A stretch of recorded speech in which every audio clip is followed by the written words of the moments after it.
It was a busy afternoon at the downtown police station. Phones were ringing, officers rushed back and forth, and the tension in the air was palpable. Among the commotion stood Officer Naomi Carter, her crisp uniform perfectly pressed, exuding calm professionalism despite the chaos. "Officer Carter, we've got a situation at the front desk," her partner called out. Naomi sighed. "What is it this time?" "It's Mrs. Hastings. Someone stole her purse, and she's raising hell." Naomi rolled her eyes but grabbed her notepad. "Let's go calm her down." At the front desk, Mrs. Evelyn Hastings, an older white woman in her late 60s, was in full-blown meltdown mode. Her face was red, her pearl necklace shaking as she gestured wildly.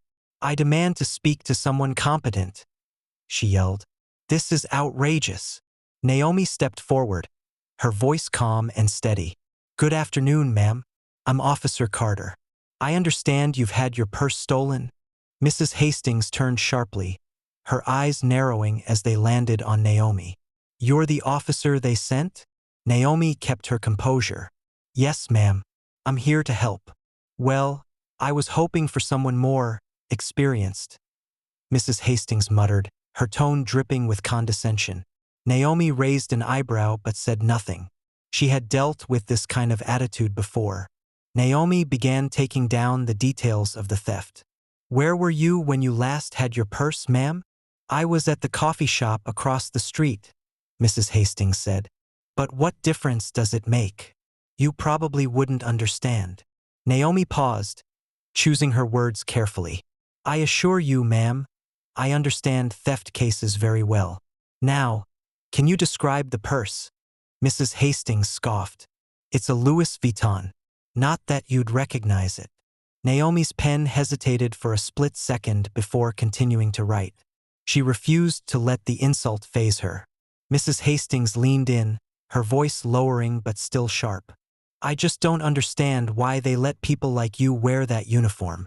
The room seemed to grow quieter, though Naomi knew it was just her own heart pounding in her ears. She took a deep breath, forcing herself to focus on the job.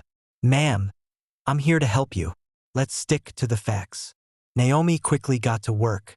She called the coffee shop and requested their security footage. Within an hour, she identified a man who had snatched the purse and disappeared into an alley. Her partner, Officer Reynolds, leaned over her shoulder. "You sure you still want to handle this one?" Mrs. Hastings isn't exactly grateful. Naomi glanced at him and smirked.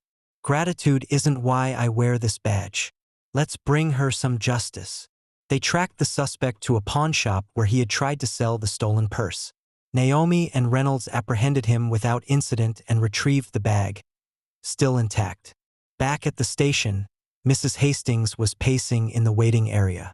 The moment she saw Naomi walk in holding the purse, her face lit up but only for a second. Naomi approached her, holding out the bag. "Here's your purse, Mrs. Hastings. Everything appears to be in order." Mrs. Hastings snatched it from her hands. "Well, it's about time. I thought I'd never see it again." Naomi remained professional. "We apprehended the suspect. He won't be bothering you or anyone else anytime soon." For a moment, Mrs. Hastings hesitated, clutching the bag to her chest. Then she said almost under her breath, "I suppose you did. All right." Naomi tilted her head. "Just doing my job, ma'am." As Naomi turned to leave, Mrs. Hastings called after her. "Wait." Naomi stopped but didn't turn around. "Yes." Mrs. Hastings's voice was quieter now, almost hesitant. I was wrong about you. About a lot of things." Naomi turned, her expression unreadable. "I've always believed certain stereotypes," Mrs. Hastings admitted, her voice trembling. "But today you've shown more integrity than I deserved. And I'm sorry, truly." For a moment Naomi studied her. Then she nodded. "Apology accepted, ma'am. Take care of yourself." As Naomi walked back to her desk, Reynolds was waiting for her. "That was something. You okay?" Naomi shrugged, a small smile tugging at her lips. "She's not the first, and she won't be the last. But if I let people like that stop me from doing my job, What kind of officer would I be? Reynolds grinned. A damn good one, Carter. A damn good one. Naomi sat at her desk, jotting down the final details of the report. The badge on her chest felt a little heavier, but in a good way. Today wasn't just about solving a theft, it was about breaking barriers, one act of justice at a time. In the face of prejudice, it's our actions, not our words, that make the greatest impact. Sometimes, doing the right thing changes more than a situation, it changes hearts.